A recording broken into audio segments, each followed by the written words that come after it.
Hello friends, मैं अभिषेक कुमार समृद्धि IAS के online platform पे आप सभी का स्वागत करता हूं, अभिनंदन करता हूं। दोस्तों, बीएड वर्सेस बीटीसी मामले को लेकर के जो सुनवाई 8 अप्रैल को हुई थी, उसका ऑर्डर जो है दोस्तों जारी हो चुका है। तो आप सभी को बता दूं कि फाइनली सुप्रीम कोर्ट में जो है उसका ऑर्डर जो है वो जारी कर दिया, यानी सुप्रीम कोर्ट के द्वारा जो है ऑर्डर अब जारी कर दिया गया है, जिसके बारे में बात करूँगा। और ठीक वैसे ही जैसा कि आपको पिछले वीडियो में हमने बताया था, वही चीज़ें जो है यानी कि ये जो ऑर्डर आया है उसमें वही चीज़ें जो है लिखी हुई है, जिसके बारे में मैं पॉइंट टू पॉइंट जो है आप सभी को बताने वाला हूँ। आप सभी को पता है दोस्तों कि कल जो सुनवाई एमपी हाई कोर्ट में हुई थी, इसी ऑर्डर के कारण, यानी सुप्रीम कोर्ट का ये ऑर्डर नहीं आया था, इसी कारण वो सुनवाई जो है दोस्तों डिटेन हो गई, यानी कि उसका फैसला जो है कल नहीं आ पाया। तो अब चूंकि ऑर्डर जारी हो गया है, तो अगला डेट जो है एमपी हाई कोर्ट का 15 अप्रैल को दिया गया है। तो अब वहाँ पे जो है फैसला आने की पूरे चांसेस जो है वो बढ़ गए हैं। तब दोस्तों हम बात करें कि इसमें हुआ क्या है, तो आप सभी को पता है कि सुप्रीम कोर्ट का जो ऑर्डर जारी किया गया है, उसमें बीएड वाले कैंडिडेट के लिए जो है सकारात्मक चीज़ें जो है, यानी पॉजिटिव चीज़ें जो है वहाँ पे देखने को मिल रही है। तो हर एक पॉइंट पर मैं बात करूंगा। सबसे पहले, अगर आप इस चैनल पर दोस्तों नए विजिट कर रहे हैं तो इस चैनल को सब्सक्राइब कीजिए, लाइक कीजिए, कमेंट कीजिए और ज़्यादा से ज़्यादा शेयर कीजिए कि जब भी कोई नया अपडेट बीएड वर्सेस बीटीसी मामले को लेकर आए तो शीघ्रता से आप तक जो है वो पहुँच पाए। अब हम बात करते हैं दोस्तों कि ऑर्डर में है क्या। तो आप सभी को मैं बता दूं, पहले भी मैंने बताया था कि ये जो है ये ऑर्डर जो है वो पूरे इंडिया में लागू होने वाला है। कहने का मतलब ये है कि आप सभी को पता है कि जो एमपी गवर्नमेंट जो है प्रोस्पेक्टिव को लेकर के जो है वो क्लियरिफिकेशन को लेकर के जो है सुप्रीम कोर्ट गई हुई थी।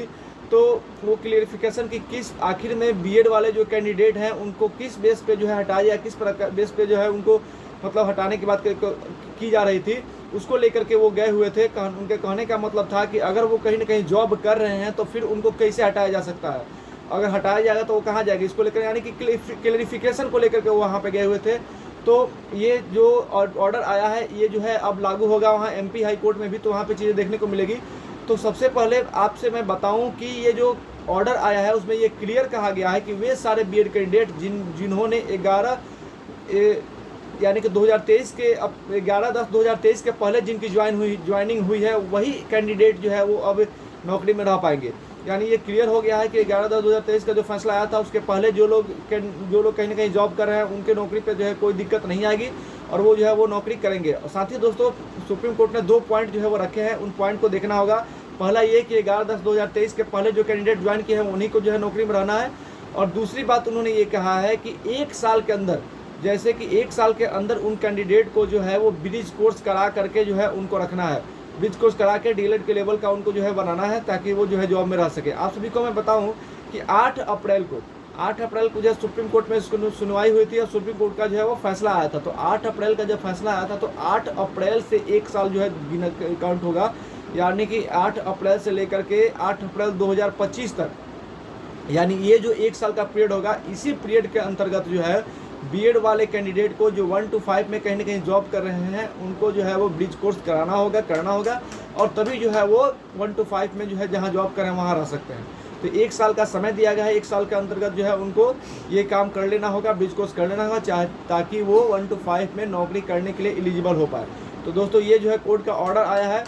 साथ ही मैं दोस्तों आपको बता दूं कि अब इस कोर्ट का ऑर्डर जो है वो रीड करने के बाद, स्टडी करने के बाद जो है वो एमपी हाई कोर्ट का जो फैसला 15 अप्रैल को होने वाला है, वहाँ पे चीज़ें जो हैं दोस्तों देखी जाएगी। यानी कि अब 15 अप्रैल का जो फैसला होने वाला है एमपी हाई कोर्ट में, तो उससे लेकर के एमपी के जो कैंडिडेट है एमपी में कहीं ना कहीं जॉब कर रहे हैं, उनकी उम्मीदें जो दोस्तों अब बढ़ गई है और वो पूरी उम्मीद करेंगे। और हमें भी ऐसी उम्मीद है कि 15 अप्रैल को जो फैसला आने वाला है, 15 अप्रैल को जो सुनवाई होने वाली, सुनवाई का तो फैसला ही आएगा एमपी हाई कोर्ट में, तो वो बीएड कैंडिडेट जो कहीं ना कहीं जॉब कर रहे हैं उनके पक्ष में ही आएगा। तो उनके लिए एक अच्छी खबर है कि और सुप्रीम कोर्ट का ऑर्डर आ गया है और अब 15 अप्रैल को जो है उनके लिए निर्णायक दिन होने वाला है दोस्तों। धन्यवाद।